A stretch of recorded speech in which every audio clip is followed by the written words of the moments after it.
안녕하세요. 판도라입니다. 판도라의 공동주택 격리실무 이번 시간에는요. 예산 세 번째 잡수입하고요. 잡수입 처리하고요. XPRP 입력하는 법을 좀 알려드릴게요.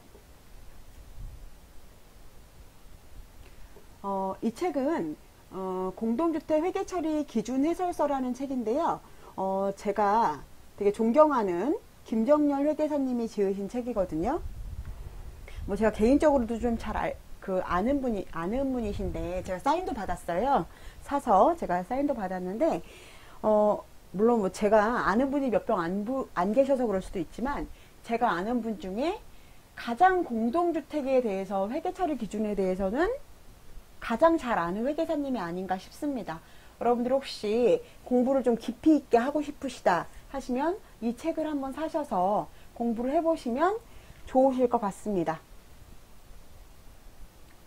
교보문고든 뭐 그런 데 가시면 알라딘이든 뭐 알라딘? 어쨌든 뭐 교보문고 뭐 영풍 이런 데 가면 다 있어요. 근데 너무 두꺼워서 사실은 약간 문제긴 해요. 저도 읽고 있습니다. 꾸준히 공부하고 있어요. 자, 예산 수립할 때 이제 잡수입에 대해서 한번 좀 알아보겠습니다. 그냥 뭐 인천도 있고 저쪽 전남도 있고 그러지만 그냥 경기도랑 서울을 구분으로 해서 그냥 말씀을 드릴게요. 여러분 근데 이거는 여러분 아시겠지만 여러분의 관리규약이 법입니다. 저는 이게 요즘 개정된 거를 보고 그냥 말씀을 드리는 거예요. 서울은 요번에 6월 달에 개정이 됐더라고요. 그래서 경기도하고 서울에 대해서 말씀을 드릴게요.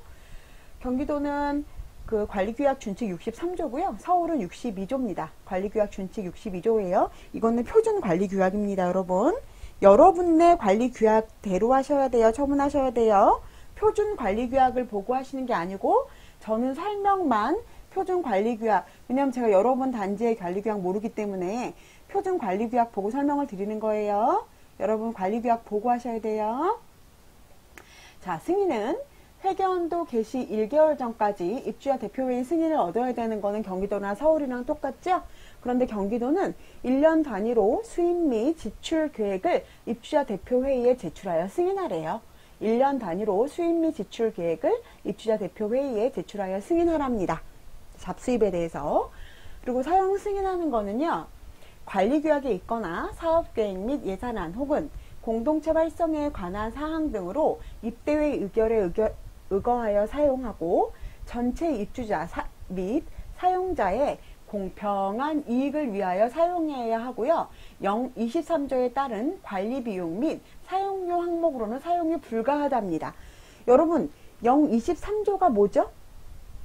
일정경소 승수난급 일반관리비, 경비비, 그리고 뭐 장기수선 충당금 이런 것들 사용료 같은 거 뭐 전기료, 수도료, 난방료 있죠? 이런 걸로 사용해서는 안 된다는 얘기입니다, 여러분. 관리비용 및 사용료 항목으로 사용하지 말라는 거예요, 잡수입은. 자, 공개 방법은요. 서울하고 경기도 다 같이 인터넷이나 홈페이지 및 각동 게시판, 공동주택 관리정보 시스템 K아파트에 공개해야 되는데요. 어떤 분은 저한테 물어보시는데 K아파트에 우리 아파트도 해야 되나요? 라고 물어보시는데 저는 모르죠. 의무단지만 공개하셔야 되는데 의무단지인지 어떻게 하나요? 보시면 K아파트에 되어 있는 곳만 공개하시면 돼요, 여러분. K아파트에 우리 아파트명을 탁 K아파트에 가셔갖고 우리 지역을 탁 치시고 우리 동을 탁 치시면 우리 아파트가 나오면 공개해야 되고 우리 아파트가 나오지 않으면 공개 안 하셔도 됩니다. 그리고 경기도는 관리비 부과 명세서 배부 시에 첨부하랍니다. 자, 회계처리 방법은요. 공동주택 회계처리 기준 및 관리규약에 따라서 처리하는데요. 여러분들 제가 보니까 이 회계처리 방법이 잡수입에 대해서는 어디죠? 저희 공동주택 관리법이나 그 다음에 그 공동주택 회계처리 기준에 자세히 안 나와 있어요. 그러니까 이거는 우리 관리규약 거기에 따라서 처리하는 게 저는 맞을 것 같습니다. 어쨌든 관리규약이 없으면 공동주택 뭐 회계처리나 아니면 공동주택 아니면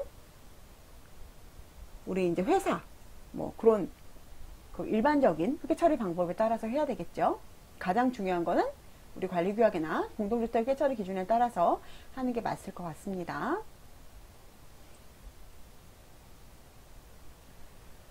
자, 먼저 여러분, 입주자하고 제가 입주자 등에 대해서 얘기를 좀 드렸었죠? 입주자 기여 수입에 대해서 얘기를 드릴 건데요. 입주자는 뭐고 입주자 등은 뭐라고 말씀드렸죠? 입주자는 저는 옛날에 제가 말씀드렸죠. 입주자하고 입주민하고 헷갈린다 그랬었잖아요. 근데 입주민은 그냥 사는 사람을 다 입주민이라고 그러는데 입주자는 자가인분들, 소유자분들을 입주자라고 얘기를 하고요. 입주자 등은 소유자 플러스 사용자, 예, 전세나 월세입자를 이야기합니다. 여기는 입주자 기여분을 먼저 좀 얘기를 드릴게요. 보통 임대료를 이야기를 하는데요. 경기도는 중개기랑 어린이집이라고 이제 이야기를 하고 있고요. 중개기 임대료, 어린이집 임대료. 근데 중개기를 임대하는 게 아니고 중개기 장소 임대료, 어린이집 장소 임대료 맞겠죠. 그리고 서울은요. 마찬가지로 중개기랑 어린이집 임대료고요. 그 다음에 장기 수선 및 하자 보수 공사 시 발생한 폐기물 매각 수입 등. 여러분들 그 장기 수선 공사할 때 우리 승강기 하잖아요. 그럼 승강기 다 뜯어내잖아요. 그럼 고철 나오겠죠. 그리고 급수관 같은 거 다 뜯으면 거기 고철 나오겠죠. 그런 거 공사할 때 발생하는 폐기물 매각 수입 이런 것도 입주자 수입이랍니다. 입주자 기여 수입이래요. 그리고 그 밖에 입주자가 적립에 기여한 것이 명백한 잡수입, 이거는 입주자 기여 수입이랍니다. 이거는 약간 애매하긴 하죠. 어떤 게 입주자 적립에 기여한 거를 우리가 잘 모를 때가 있을 것 같긴 해요. 그죠? 입주자가 정말 기여한 게 명확하다. 네, 그럴 때는, 모를 때는 구청 찬스. 예, 구청에다 물어보세요. 왜냐면 걔네가 구청에서 판단하잖아요. 나중에 과태료를. 그러니까 우리가 모를 때는 구청에다 물어보셔야 합니다. 네. 자, 사용은요. 제19조 2의 경기도는요. 1항에 따른 자문 중 입주자가 부담하여야 하는 자문비와 공동부분의 하자 조사에 소요되는 비용, 하자 보수 청구, 하자 보수 보증금 청구, 하자 소송, 입주자 가반수 동의. 그러니까 여러분 그 하자 조사에 소용되는 비용, 하자 보수 청구, 하자 보수 보증금 청구, 하자 소송, 요거는 입주자 과반수 동의에 따라 사용할 수 있지만 법 제30조 2항에 따른 하자 진단 및 감정에 드는 비용은 사용할 수 없대요. 근데 이거는 하자 분쟁 조정위원회에 올라간 하자 감정비가 사용할 수 없다는 겁니다. 예, 잡수입으로 사용할 수 없다는 얘기예요. 그리고 서울 같은 경우는 어린이집 임대료의 50% 이상을 어린이집 수선에 우선 지출하거나 적립할 수 있답니다. 요거는 제84조 7항의 50% 이상을 어린이집 수선에 적립하거나 지출할 수 있다라고 써있길래 84조 7항이 뭐냐 봤더니 어린이집 임대료더라고요. 그러니까 어린이집 임대료 중에서는 50% 이상을 어린이집 수선이나 아니면 수선에 우선 지출하거나 적립이 가능하다고 합니다. 이거 새로 생긴 것 같아요. 자, 처분은 장기수선 충당금으로 적립할 수 있겠죠. 이거는 입주자 기여 수입입니다. 근데 여러분 아까도 말씀드렸지만 여러분 관리규약에 이런 내용이 없으면 이대로 하시면 돼요? 안 돼요? 이대로 하시면 안 됩니다. 여러분 관리규약대로 하셔야 돼요. 저는 포준 관리규약에 변경된 거 말씀드리는 거예요. 자, 이번에는 공동기여 수입 입주자 플러스 사용자 내용을 말씀드릴게요. 종류는 여러분 이거 경기도랑 서울에 그 제가 관리규약 보고 그냥 적어 놓은 거예요. 알뜰 운영, 경기도는 알뜰 운영 수입, 광고 수입, 재활용 수입, 검침수당, 주차장, 승강기, 주민공동시설 이용료 수입 등. 그리고 서울은 입주자 기여 수입을 제외한 수입이래요.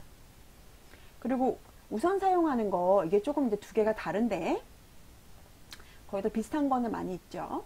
그래서 두 개가 다른 것만 좀 볼게요.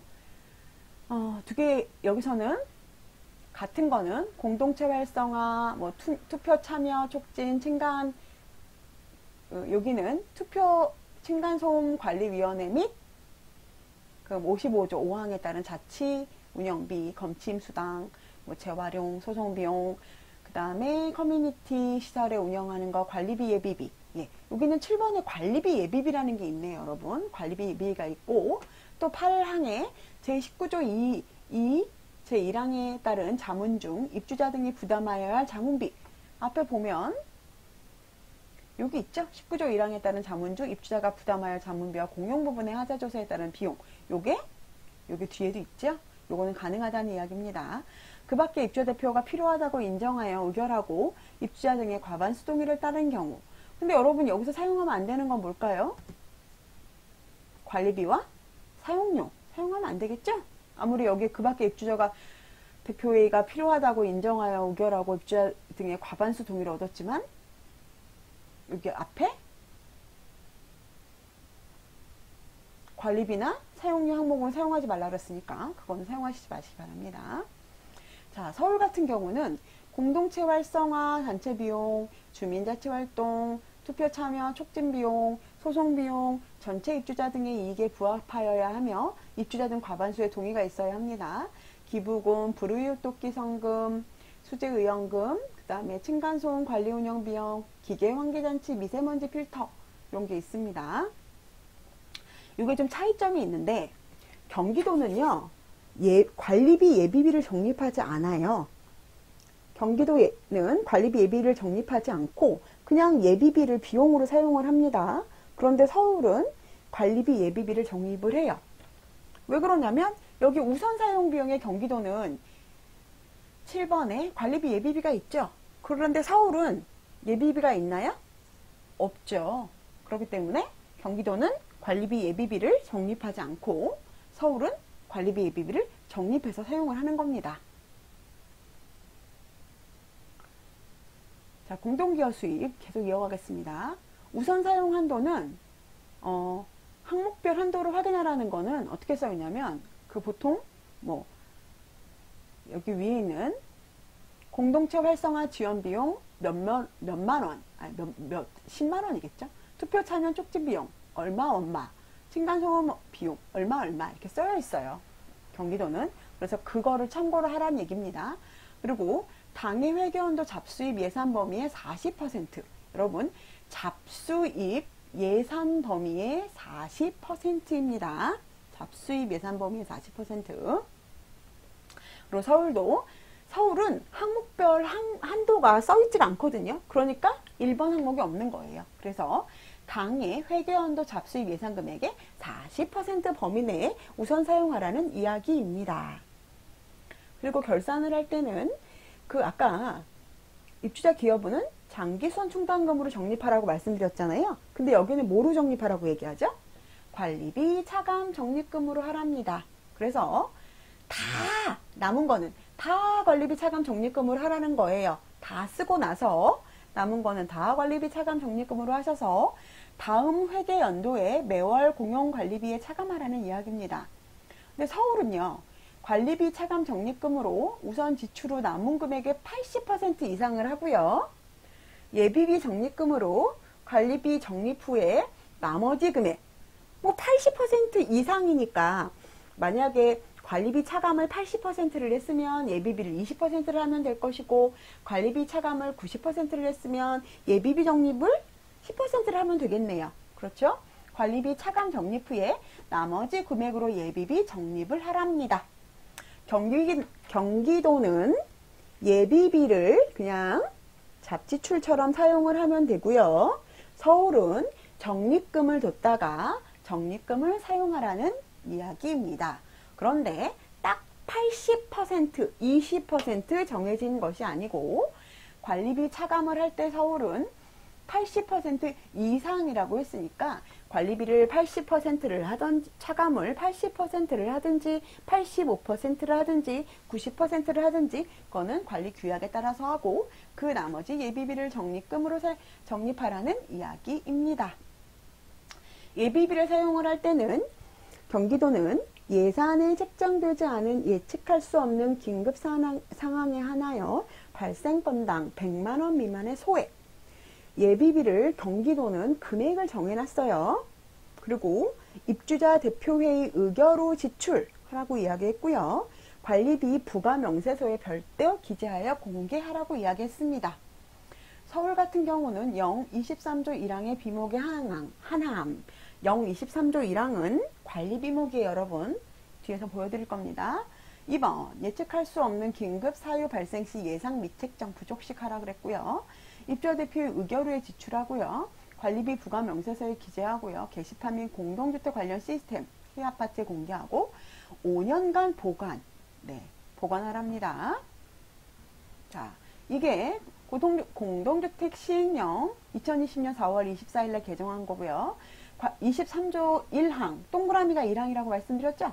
법 23조에 따른 관리비는 다음 강목의 비목의 월별 금액의 합계액으로 나며 비목의 세부 명세는 별표 이와 같다. 요 관리비 있잖아요. 요 관리비. 그러니까 무슨 말이냐면 예비비를 사용할 때는 관리비 항목에서 써라 그 이야기입니다. 즉 예측할 수 없는 긴급 사용 발생 시 예산 미책정하고 부족한 관리비에서 써라 그런 이야기입니다. XPRP 등록을 해볼게요. 대부분 단지가 XPRP를 사용하기 때문에 제가 여기다 등록을 해보겠습니다. 자, XPRP 등록할 때는요. 예산관리, 회계관리, 예산관리, 예산 등록에 하면 되고요.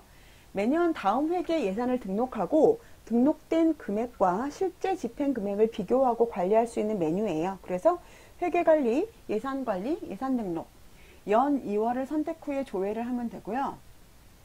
엑셀 시트로 작성한 금액을 예산 등록에 입력을 하시면 됩니다. 금액을 입력하면 다른 내용은 연계되어 추출이 돼요. 그리고 예산관리, 추경예산 등록 예산이 변경되는 경우는 대표회의 추가 경정에서 의결 후에 추경예산에 입력하시면 됩니다. 첫 번째 예산 1에서 설명드렸는데 수정예산은 확정되기 전에 그리고 확정된 후에는 추경하시는 겁니다. 여러분 여기 XPRP 매뉴얼 중에 예산관리, 추경예산 등록 있고 예산 등록 있죠? 그러니까 처음에는 예산 등록에 하시고 그 다음에 변경됐을 때는 추경예산 등록에 하시라는 이야기입니다. 회계관리, 회계관리의 예산관리, 예산등록 회계기수 등록 예산을 등록하기 위해서는 회계기수 등록이 필요해요. 그래서 회계기수 등록에서 이렇게 보시면은 행추가라고 있거든요. 회계기수 등록에 행추가 누르시면 2021년 1월 1일부터 2021년 12월 30일로 입력하시고 저장 누르시면 됩니다. 예산 등록하시는데요. 예산 금액 누르시고요. 전기 있고 단기 있죠? 그래서 뚝뚝뚝뚝뚝 눌러가시면 그 금액 보시고 입력 쭉쭉쭉쭉 해 가시면 됩니다. 추경 예산 등록하는 거는 이제 추가로 금액 예산하는 거에 추경 예산 이쪽에다가 등록하시면 되세요. 그리고 더블 클릭하시면 여기 보세요. 배정 금액 입력하신 후에 계정 과목을 더블 클릭하시면 우측의 월별 배정 금액이 자동 계산됩니다. 요게 만약 하고 싶으면 이렇게 더블 클릭하시라는 얘기겠죠?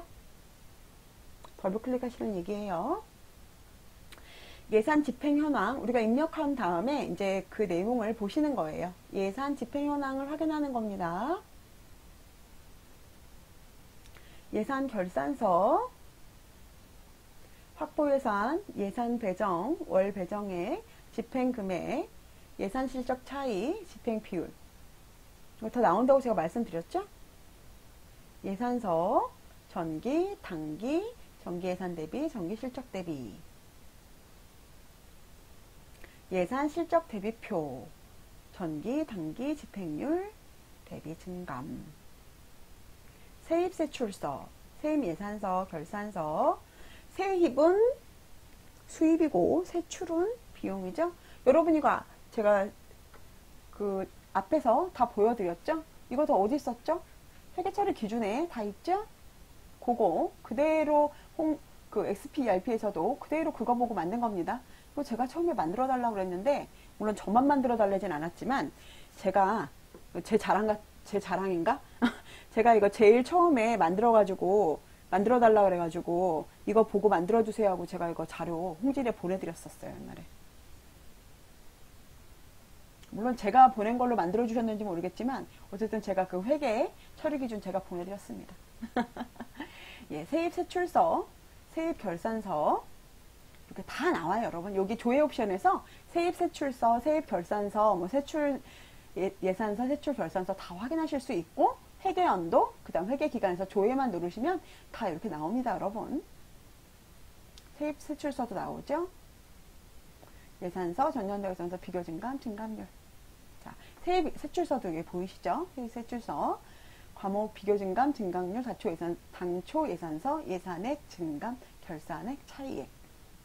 여러분, 이익잉여금은 관리규약상 잡수입을 처분한 적립금을 의미해요. 그러니까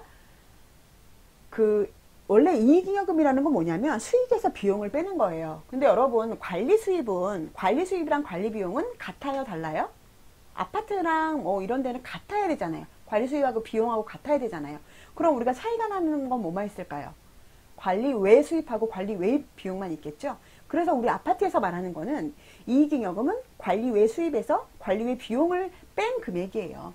그 잡수입 그 금액입니다. 그거를 처분한 적립금을 의미해요. 그래서 처분한 계정란 결산의 부분에 처분 금액을 입력 후에 저장하여 인쇄를 하시면 돼요.